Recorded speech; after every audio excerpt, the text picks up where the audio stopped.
What is going on, everyone? My name is Andy. Welcome back to another FPL video. In this one, it's my final thoughts ahead of the Game Week 3 deadline. So I'm going to take you through how my team is looking, what the transfer is that I've already made, and go through some of the last minute topics as well. Just before we jump into that, I wanted to talk about Fantasy Football Scout. If you haven't already signed up to become a premium member, you can do so using the link in the description below. They will help you be better at FPL. Now, they do have a deal on right now, which is £2.49 a month, billed annually. That is going up to £2.99 a month billed annually after the Game Week 3 deadline. So if you're interested in making use of all the tools that they've got, which I'll show you in a second, hit that link in the description below before tomorrow's deadline.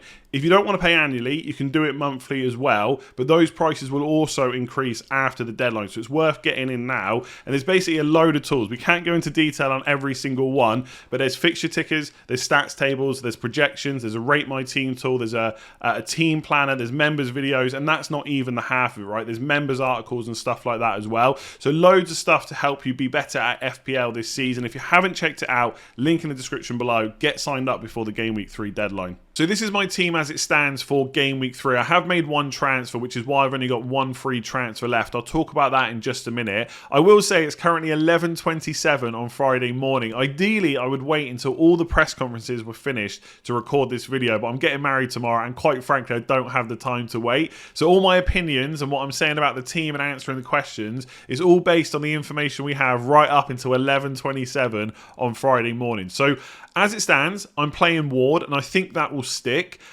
I think anyone that wants to play Sanchez, absolutely fair enough. He is playing for a better team when it comes to defence, right? Leicester just are not the same defence as they may have been like a couple of years ago. Brighton is better, but I think West Ham is a really difficult fixture, especially away from home, and I could see them scoring. So I'm going for Ward. I'm not necessarily massively confident with a Leicester clean sheet, but I'm just going for the guy with the home fixture. Simple as that. I have got £1 million in the bank from my transfer, so I've made this one Neto to Reed. I chose Reed instead of De Silva just to have that extra money. I know people talk about De Silva as though he's... Sometimes it feels like people think he's essential or something like that. Yes, he's got good fixtures to come, but as long as Andreas Pereira is fit and available to play, he's going to be my first bench option anyway. So if I'm constantly going down to second bench, as in my players keep missing out and Reed keeps coming on, there's a bigger problem there that I need to fix. So I've gone for him because he's only 4.5 and it frees up a whole 1 million. For anyone that's got Neto, and again, I've seen the comments like you're obsessed with him and stuff like that. I think sometimes people's expectations are just too high. I don't expect too many points from Neto. Hopefully he would have got something by now. It hasn't happened. But the next three fixtures after Spurs are pretty good. They've made some new signings which might help as well. Who knows? Jimenez might be back sooner rather than later too. So that could all help Neto do better over the next few weeks. But for me, it all comes back to that question. Am I absolutely sure that my team is in a good position that I can burn the transfer and that I don't need £1 million to spend elsewhere? Even if I don't use it this week, could I maybe use it next week or Game Week 5 instead? And because I'm not sure that keeping Neto is the best option, I've just sold him, got that £1 million in the bank, and now I can decide where to use it. Now, the transfer that I spoke about in team selection was to bring Ederson in. Now, obviously, if I do that, it means I don't have to play Sanchez or Ward. I would do Sanchez to Ederson and just play him every single week. That double up with Cancelo would look really good.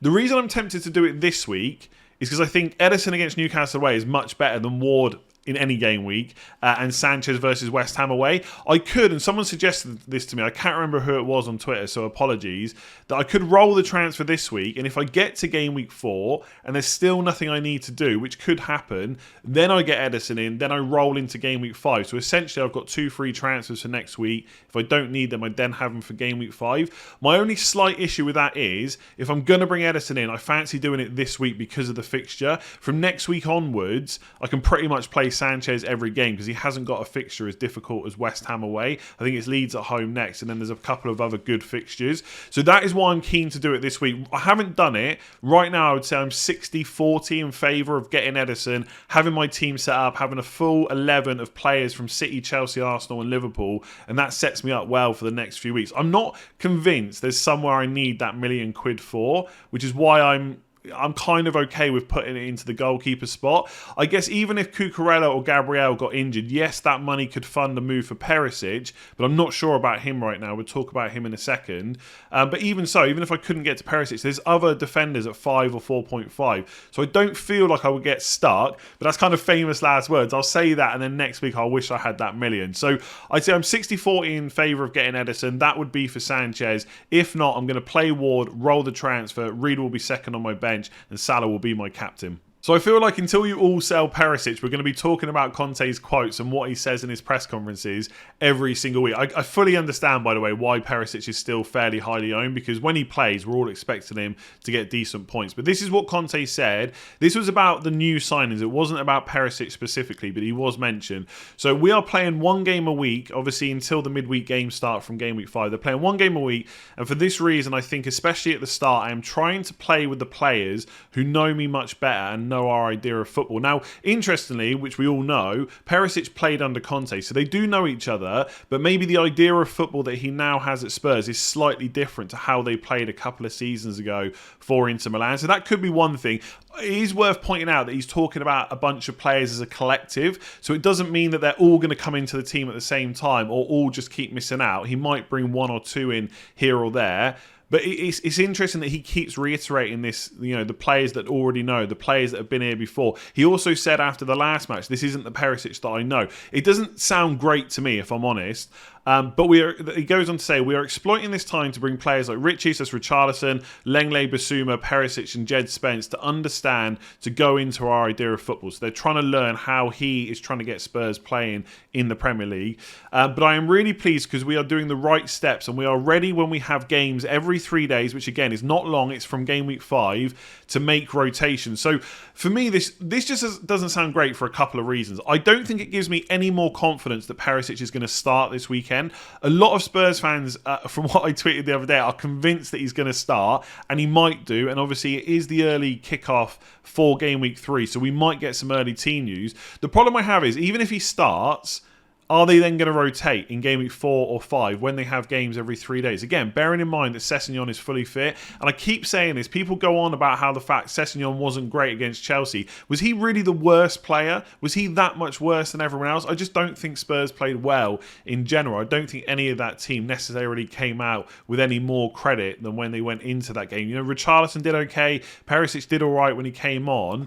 But if they're not fully fit and they're not brought into this idea of how Conte wants to play football at Spurs, are they going to come in? So for what it's worth, just to round this off, and we're mostly going to concentrate on Perisic, if you've got him, I fully understand why you would keep him for Wolves. It's like that carrot on a stick. Those points are just dangling there, and you want to have them. You want to, kind of confirm that the transfer in the first place was correct. So I do get it, but it's like I said last week. If you keep him for Wolves and he doesn't play, you're going to then convince yourself that he plays in game week 4, and that might not happen. And even if it does, it's a midweek game in game week 5, and he might not play there. So if you've got him, I kind of get why you'd want to keep him, and I wouldn't really argue massively for you to sell him. But if you are tempted, I don't think getting rid of him is the worst idea, but I would try and wait till as long as possible or as close as possible to the deadline in case we get early team news. Because if he starts, you've got to play him. But the thing with the rotation and stuff at the bottom and the fact that they're not necessarily fully fitting up to speed, I just worry about the minutes. So for anyone that doesn't own him, I just don't see how you could buy him this week unless you just really want to take that punt. For me, my team is set up pretty nicely in defence, so it would have to be like a really good option to make me move one of them out.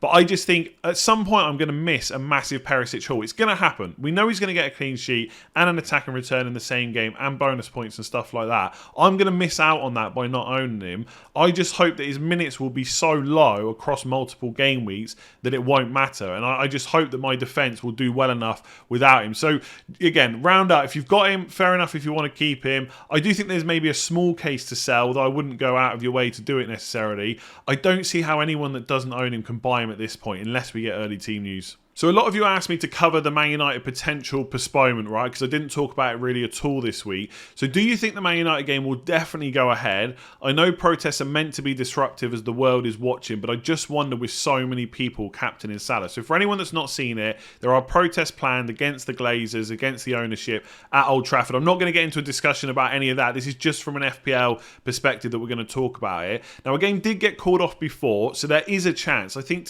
for me to sit here and say it will definitely go ahead is not something I can do, but I'd be confident that it probably will, because you'd imagine they learned something from last time to make sure that this game goes ahead. And also, I'm not sure how many postponements outside of the usual cup ones and stuff like that the Premier League can really afford. The season is already a little bit more condensed. The World Cup isn't helping and stuff like that. They're going to want this game to go ahead and do as much as they can to make sure that happens. So the only real question for us as FPL managers is, should we change how we approach this game week? And I'm not sure there's too much we can do.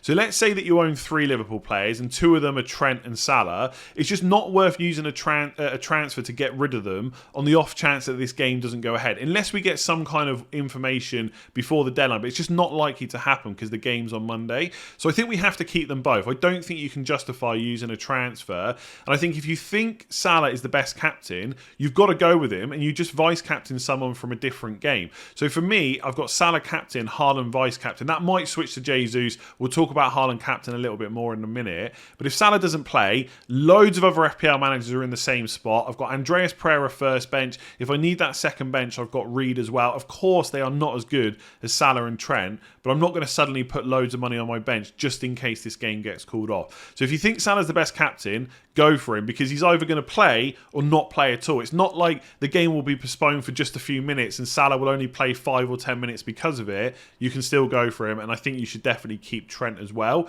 You could maybe make an argument, if you've got Robertson or Luis Diaz or someone like that you could use a transfer to get rid of them, just to kind of minimise the impact this postponement could have. So if I lose Trent, Salah and Diaz from my team, well, I've got Andreas Pereira, who hopefully will be fit, Reed, who's only going to get me 2 or 3 points maximum, and then Greenwood, who might not even get on the pitch. So it wouldn't be ideal, but for me right now, I'm just not planning on making any Liverpool moves, because I think the game will probably go ahead. I can't say definitely, I can only say probably. I don't think this should be impacting too many of our decisions this week. There was quite a few questions about selling Robertson, so I'll come on to the specific question in just a second. Interestingly, and I couldn't go a whole video without mentioning him, Cucurella is now higher owned overall than Robertson. That is how quickly things change. That took till game week 3 for it to happen. Who would have predicted that in game week 1? Not many people. So the question is, who are the best Robertson replacements? We'll come on to that in a sec. Is it worth transferring him out with Thiago out and the attack not present to protect? I'm not quite sure what the second part of that question means about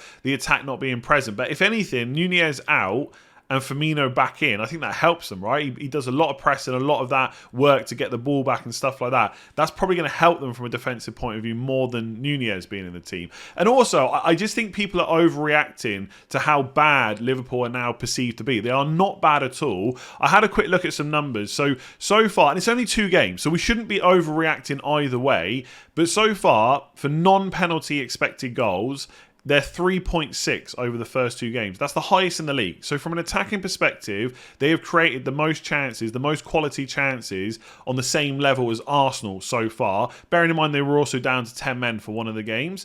Man City are just behind those 2 teams. And obviously that will change as the weeks go on. But Liverpool are fine from an attacking perspective. They've pretty much picked up where they left off last season. And then from a defensive point of view, they've conceded 2 non-penalty expected goals. Obviously they did concede the penalty to Fulham, which isn't ideal, but penalties are hard to kind of track. You can never really predict when they're going to happen. So 2 non-penalty expected goals conceded, which is okay. There's nothing wrong with that. Again, if you think about it, they had to play 10 men against Palace for a little bit of time in the second half. That is only 9th best in the league, but conceding 2 expected goals over 2 games is just not that bad at all. So I would argue, from a defensive perspective and an attacking one, not much has changed. Yes, it would be better if Thiago was there. Yes, it would be better if Matip was fit. But Liverpool are not suddenly a bad team. If you want to sell Robertson, I don't have an issue with it. But I think if you're only doing it because you now perceive Liverpool to be bad and that Thiago is out, I don't think that's a good reason. If you're shifting funds around, so cheaper defender to make an upgrade in attack, I think with the way some people's structures are set out, and if you want a longer answer about that. I talked about it in the transfer tips video. That could be a good move, but not just because you now think Liverpool's bad, because I just don't think that's true. In terms of replacements, the best replacements are Trent, Cancelo and Reece James, but I'm assuming most people have already got them. If you don't have Reece James, I think you probably just get him in. If you want to go cheaper, you're looking at the likes of Walker, Ake, Cucurella, Gabriel. I don't think there's a huge amount between them. There's actually a question later on, I believe, about them. But ultimately, I think Cucurella is quite exciting, but could be short term. I think people are probably overestimating just how attacking he's going to be. And obviously, they do have not some difficult fixtures, but maybe slightly harder fixtures for clean sheets, and Kante is out as well, so all that doesn't help. Gabriel should be pretty good for minutes, and his fixtures in the short term are very good. He does have a bit of attacking threat as well, and obviously Man City, if you're willing to take the risk on the minutes for Ake and Walker, they could be decent as well. So the five, if you've already got Reece James, Cancelo and Trent, around 5 million is where I would be looking. If you want to sell him, fair enough, but like I said, don't do it because you now think Liverpool are bad, because that is just not the case, and I wouldn't be worried that he came off after 62 minutes in the last game. They wanted fresh legs. They were trying to get that game won. So this is a nice follow-up question from what we just discussed. It's about triple up. So if tripling up from Man City and Liverpool, do you favour double defence or double attack from them? So I'm taking this from the point of view that from one of these teams I have to have double defence, and from one of them I have to have double attack. And I think the answer is pretty simple. I would easily choose double Man City attack, because outside of Haaland and De Bruyne, and I feel like for most people you can only have one of them anyway, none of the midfielders I would be confident enough of having them nailed on every single week. Again, I do think Foden's minutes are pretty good, but getting hooked at half time, possibly because he didn't pass to Haaland, is not great. Pep also talked about wanting to get Jack Grealish on the pitch as well, so him, Mahrez and Foden could be sharing minutes. And look, Gundogan might be great going forward, but I think Bernardo Silva might stay, and if that happens, that also puts Gundogan's minutes at risk as well. So getting in Walker or Ake or Ederson to go alongside Cancelo than having Haaland up front or maybe De Bruyne in your midfield is probably better. And then with Liverpool, look, Trent and Robertson is still great, but Robertson is 7 million. If you can get one of the cheaper defenders, and look, we talked a lot about 5 million defenders, there's a hell of a lot to pick from right now. That might not be the case for the whole season, but right now there's a lot of options. There's some 4.5s as well. You can drop Robertson and get Salah, who everyone's got, or a lot of people have got anyway, and then have Diaz. Now, with Diaz, he might not be in the medium to long term a great pick, but right now, Nunez is suspended for 3 games. Jota is not back yet. We don't know when he's going to start either. It might be soon, but he's probably not going to be fit enough to start matches week in, week out. So Luis Diaz's minutes look really good, and you'd probably say, like if I gave you a tenner, who are you betting on for minutes over the next few weeks? Diaz or Foden or Mahrez or Gundogan or Grealish? You're probably going to put your money on Diaz. So that's why I would pick double Liverpool attack if you were starting again now, and double City defence. So I thought I'd answer this question because I don't think, correct me if I'm wrong, I don't think we've talked about £5 million defenders at all in this video or any other videos this week. So I'm going to quickly go through this one as well. It's specifically about £5 million defenders too. So it's not the likes of Zinchenko and Kyle Walker who've gone up in price. So suppose you have a £5 million defender to replace where the best options are Ake, Gabriel and Cucurella. Who would you choose, right? And they've gone on to say that Gabriel, most expected minutes. I do think there's maybe some doubts over that, by the way, because we could see a partnership of White and Salah, but I don't think that's likely. I think Gabriel will play as the left-footed left centre-back, but I guess he's not 100% nailed, but you're probably right that his expected minutes compared to Ake and Cucurella are better and has got the best fixtures. Ake, who's not nailed, but the best defence. What I will say, I think, yes, Arsenal have got the better fixtures, probably slightly over the next maybe 4 to 6 weeks, but the Man City defence definitely makes up for that, and their fixtures aren't bad either. So if I had to have, let's say they were both nailed on, Gabriel and Ake, there's no question for me, I would definitely take Ake. So it is the minutes thing that would worry me a little bit there. And then you've got Cucurella, not nailed, but the most attacking potential. Look, I feel like I've spent all this week trying to temper expectations with Cucurella. I don't know if we can say right now he has the most attacking potential. We know that players like Chilwell and Alonso have been very good in attack for Chelsea because they play in that wing-back position and they are integral to how Chelsea attack. In fact, if you look over, the last season or so, their defenders score a lot of goals, right? Not just the wing-backs. Rudiger scored a few goals as well last year. Thiago Silva, Koulibaly's already got one. But the wing-backs are kind of integral to how they do attack. But it doesn't mean that Cucurella Cucurella will perform like Chilwell or Alonso. I still think he's a good option, all that stuff, but let's just temper our expectations about just how good he's going to be for 5 million. So I think with Ake, he's probably okay until Laporte is back, but that might only be like 4 to 5 game weeks time. Because of the midweek games and stuff like that, we might see a bit of rotation anyway. But I think Ake might be okay for the next 3 games, just like I think Cucurella might be as well. So I think because Ake's fixtures are so good, and he does have a bit of goal threat as well, you could argue that Ake is better than Cucurella in the short term. What I would say is when we say Cucurella's not nailed, we know Chilwell's not fit. So I think for the next 3 games, Cucurella should be good. And then I think there's a chance that he might keep his place, either playing left wing back, possibly playing left centre back. Tuchel has mentioned he can play there again, like he talked about it this week. It will depend on Thiago Silva being rested and Koulibaly playing central, because if we look at it, Koulibaly is mostly going to be a left centre back. So I think whether or not Cucurella will play there that regularly, I think that's still up in the air. But I think he's got maybe slightly more potential than Ake to be a bit more nailed longer term. So that would play a part of my thinking. But the most solid option probably is Gabriel. The fixtures are good. He's got some goal threat. Most Arsenal fans don't seem to be thinking that he's going to lose his place. So if you want just a solid pick, Gabriel is probably the better one. If you want to go something a bit more interesting, I think I probably would pick Cucurella over Ake. But that doesn't mean that I think Ake is a bad pick. In the next 3 fixtures, he could easily get the most clean sheets out of these 3. There we go, that's it for that one. Hopefully you enjoyed it and found it useful. If you did, make sure to give it a like and hit that subscribe button as well if you are new around here. If you haven't already signed up to Fantasy Football Scout, make sure to get in before the Game Week 3 deadline. There is a link in the description below. That will be my final pre-recorded video ahead of the deadline. Obviously, I haven't got much time based on the whole Maris thing tomorrow and stuff like that. There may well still be a deadline stream. I haven't completely ruled it out. It will probably look a bit different to normal, but my hope is to still be able to do one right up until 11 a.m. So stay tuned for that. I'll try and get that sorted tomorrow. But otherwise, thank you very much for watching. Hit that like button, hit subscribe, and I'll catch you again for Game Week 4 stuff if I don't catch you tomorrow for the deadline stream.